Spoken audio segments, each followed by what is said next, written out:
You find an old box of miniatures, you open it, and inside you find a relic from a more civilized age. Let's talk a bit about metal miniatures for a change.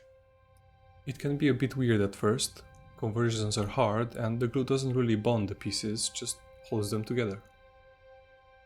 But fear not, because today I want to show you how to prepare your metal miniatures so you can get to painting as soon as possible using a blister of cute red models as an example.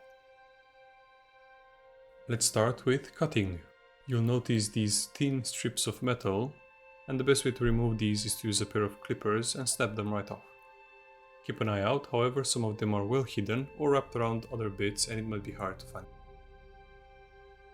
Moving on to mold lines.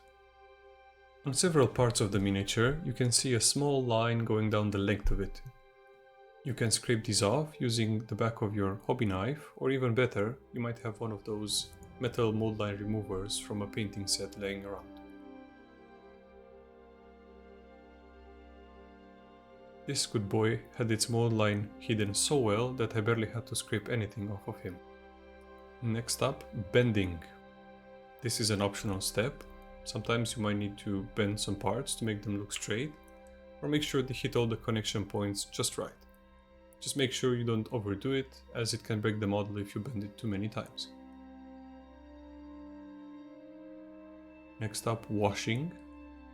You might have noticed while snipping your model that it has this dirty look in all the nooks and crannies and that your hands may feel dusty. This is the release agent used to separate the model from the mold, so the next step should be to wash the model. I take an old chipped bowl and fill it with lukewarm water and a bit of dish soap. I then place all the bits in the water and let them sink for a bit before taking an old toothbrush and scrubbing the model clean. I then rinse everything under the tap and leave them out to dry on a paper towel.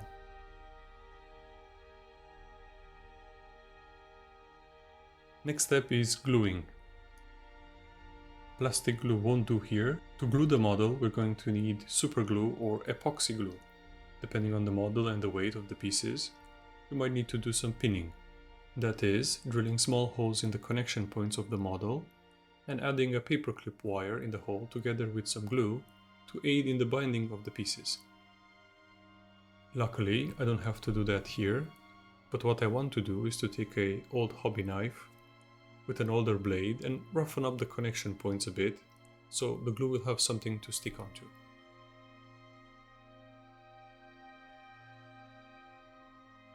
I apply a small amount of super glue and hold the model in place for a good 10-15 seconds. Depending on the piece, you might need to hold it a bit more, and depending on the amount of glue you've used, it may take longer to dry and bind. The final step before painting is priming.